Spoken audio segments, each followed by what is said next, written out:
भारत की दिग्गज पहलवान विनेश फोगाट ने भारतीय ओलंपिक संघ की अध्यक्ष पीटी उषा पर पेरिस ओलंपिक 2024 में उनकी दुखद यात्रा के दौरान पर्याप्त समर्थन नहीं देने का आरोप लगाया।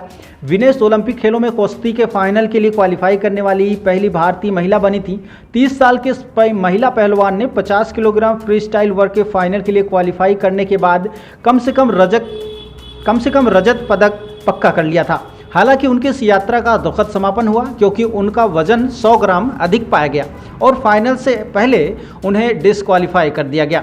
इस तरह अपने आखिरी ओलंपिक में उनके पदक जीतने का सपना चकनाचूर हो गया। हालांकि इस मुश्किल घड़ी में पूरा देश उनके साथ खड़ा रहा, लेकिन विनेश ने भारतीय ओलंपिक संघ पर उनकी कठिन यात्रा के दौरान उनका समर्थन न करने का आरोप लगाया।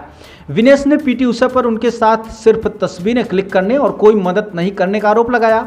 विनेश ने ए मीडिया के साथ एक इंटरव्यू में कहा कि मुझे नहीं पता था कि वहाँ क्या समर्थन मिला।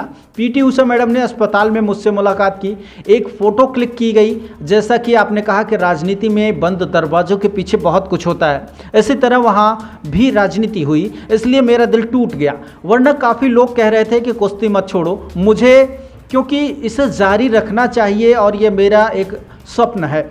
विनेश ने कहा है कि आप अस्पताल के बिस्तर पर हैं और आपको नहीं पता होता कि बाहर क्या हो रहा है।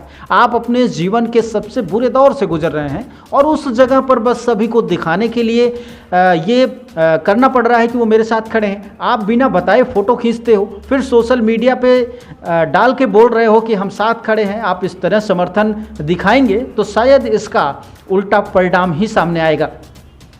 प्रतियोगिता से अयोग्य करार दिए गए पहलवान ने बताया है कि जिस तरह से उनके साथ षड्यंत्र हुआ है वो ठीक नहीं है।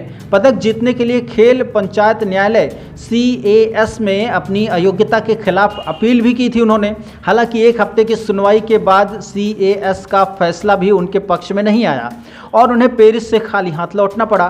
पूरी घटना पर विचार करते हुए विनेश ने कहा कि भारत सरकार को उनकी ओर से मामला दर्ज करना चाहिए था, लेकिन उन्होंने खुद इसे दायर करने के बाद इसमें शामिल किया। विनेश ने कहा कि मैं अपना मामला खुद दायर किया था। हरीश साल्वेसर अगले दिन शामिल होने के लिए आए थे और पेरिस में मौजूद वकीलों ने भी मेरी ओर से मामला दायर किया। ये भारत सरकार से नहीं किया गया था, उन्होंने तीसरे पक्ष के रूप में कार्य किया। मैं वहाँ भारत का प्रतिनिधित्व करने के लिए गई थी, इसलिए इसे दाखिल करना उनका कर्तव्य था। खेलों में अयोग्य होने के एक दिन बाद विनेश फोगाट ने कुश्ती से संन्यास की घोषणा की और उन्होंने हाल ही में राजनीति में कदम रखा और भारतीय राष्ट्रीय कांग्रेस में शामिल होकर हरियाणा से चुनाव लड़ने के लिए बिगुल बजा दिया है।